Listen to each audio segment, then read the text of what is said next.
Hey guys, welcome back to J&J MMA. Real quick, I just want to cover the main card of UFC 310. I'm also going to give some shout outs to some finishes on the prelims. If you want to jump right to the main card, I'm going to leave timestamps in the description below. Guys, overall, this card was a pretty decent card. If you just watched the main card, it was but the from start to finish genuinely is a good card. There were a lot of finishes on the prelims.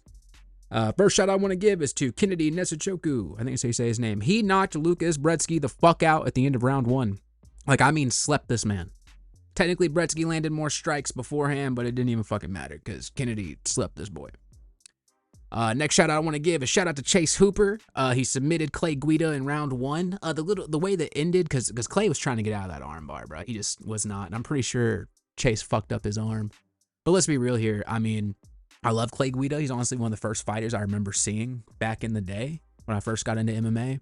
It's like him and Chuck Liddell were like, I used to see them everywhere. I remember he was on commercials and shit. But the man's past his prime. The man is past his prime. No one thought fucking he was beating Chase Hooper. So, yeah. Also want to give a shout out to Michael Chiesa. He beat Max Griffin via submission. It was a choke at the end of the start of round 3.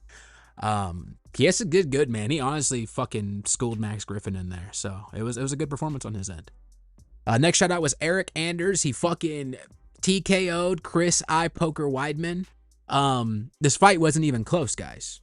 It wasn't even close. Like, Weidman threw 50 strikes and fucking Eric threw 193, man. And Eric landed significantly more. He just put a beating on Weidman, and Weidman is over here talking about, I might make another run for the title. No, not with that titanium shin bone. Not gonna be happening, sir. Want to give a shout out to Vicente Luque. He choked out Thimba Garimbo in fucking 50 seconds. Honestly, it was a beautiful, beautiful tap out. I know Vicente's had a rough couple last years, but the motherfucker turned the clock back by like 5 and pulled out that beautiful submission win. So shout out to him. Also, last shout out of the night is going to go to Dominick Reyes. He beat the shit out of Anthony on Paper Smith, Paper Heart. And I know he's dealing with personal losses and things of that sort. And I do feel bad for the man. You know, it's never fun losing somebody. But that man, every fucking fight, there's always an excuse. You know what I'm saying? And he just crumbled, dude. Took his gloves off and shit. And I wouldn't be surprised if he retires. But shout out to Dominick. He really did need this win, man. And I hope he kind of works his way back up the ladder. I'm not saying he's going to be champion again or anything, but I would like to see him back in like the top 5-ish, top 10 area, you know? But shout out to him. This next fight, guys, it was Nate Landwehr versus Duho Choi. Now, guys, I was rooting for Nate in this. I've been a big Nate Landwehr fan. His last few performances I've really enjoyed watching. I don't know what the fuck happened here, dude. He shit the bed. And Choi mollywopped this boy for 3 rounds until he got the TKO at the end of round 3, or the middle of round 3. Like, Nate had no answer to him. Like there was no answer. Like, Nate threw out a total of 77 shots, and fucking Choi threw out 157. Fucking he landed 4 different takedowns on Nate, too. Like, just throughout the fight, honestly, like, I was just getting frustrated. Like, I literally stopped watching for a minute, dude, because, Nate had no answers. He got mollywopped, got destroyed. Duho Choi made him his bitch that night, and it was very sad to see. But next fight, guys, it was, look, I love Bryce Mitchell, but I don't get why the fuck this was on the main card. It was Bryce Mitchell versus Kron Gracie. Now, Kron kept pulling guard. He kept straddling Bryce like you're standing up with the missus. You know what I'm saying? And Bryce, by round 3, had enough of it, bro. Slammed that motherfucker on the mat. Hit him with a couple elbows to the ribs, and then bam, face shot, dude. Fucking told Gracie, get the fuck out of here with that shit. And Bryce is real respectful of Gracie, and I understand the Gracies did a lot for MMA, basically the pioneers. But I ain't gonna give Kron no props for shit his grandpa and his dad did. Like, what the fuck? You know what I'm saying? Like, Kron need to get the fuck out of here. I don't even know what the fuck his game plan was, because he has no striking. And fucking Bryce Mitchell's a black belt in jiu-jitsu. It's not like he's going up against some dude with no ground game. So I didn't get what the game plan was. Bryce Mitchell made Kron his son that night, and it was beautiful to see. Next fight, guys. I'm genuinely pissed off about this fight. It was Ciryl Gane versus Alexandre Volkov. Now, I don't give a fuck what the numbers say about, oh, Ciryl landed more significant strikes. Bro, total strikes right now. Ciryl Gane landed a 48, and Alexandre fucking landed 105. I thought he was being way more dynamic. He was throwing out more combinations. He was landing more. I feel like the shots he fucking gave off did more damage. I don't fucking like Ciryl Gane. And genuinely, I don't know. I'm going to make a video talking more in depth about it because the decision, I think, is a total fucking robbery. You guys can ride Ciryl Gane's meat all you want, but he did not win that fucking fight. We move on to the co-main event, guys. It was Shavkat Rakhmonov versus Ian Moicado Garry. I was rooting for Shavkat in this. I thought it would be way more of a definitive fight. Like, genuinely, I thought there would be more to see. I thought there'd be way more action, but literally the majority of the fight was just Shavkat holding Ian up against the fence.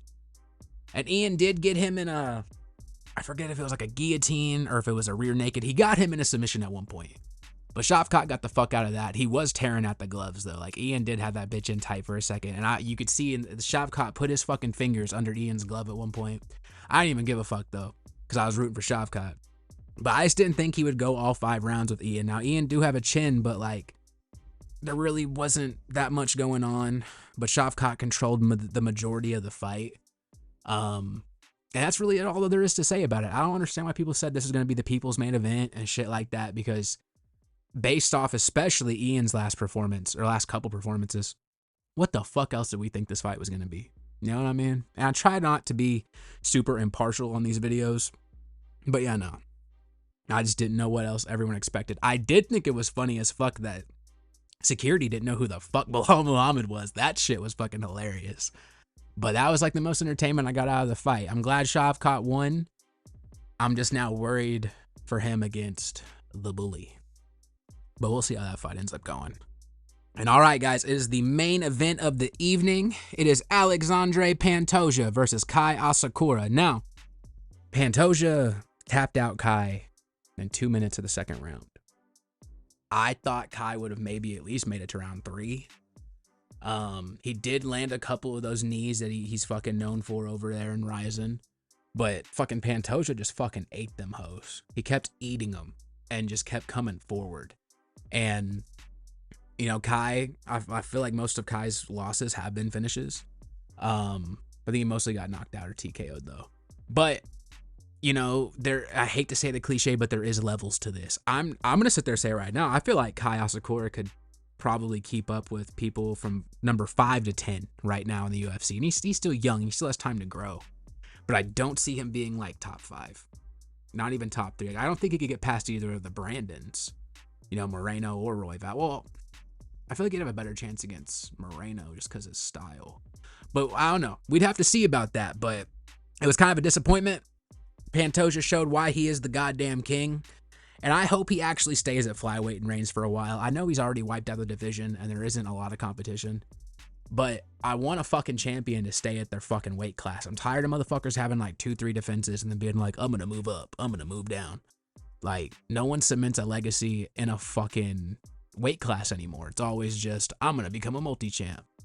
And it's, you know, it ends up depreciating the value of even being a champion at that point. Because it's not even like you want to be the champion of your weight class. You just want to fucking win all the belts like it's the goddamn WWE. But that's a whole other bitch on my end. But yeah, no, I mean, overall, guys, I had fun with this card. It wasn't the best. I feel like the last 3 fights especially kind of put a damper. I mean, don't get me wrong, the way fucking Pantoja ended it fast was amazing.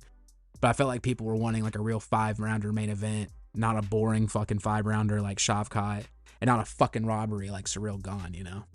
But let me know what you guys thought of the card. Let me know if you thought Ciryl was robbed or not. I will be making a full video about that, hopefully come tomorrow or the next day. And I will catch you guys on the next one.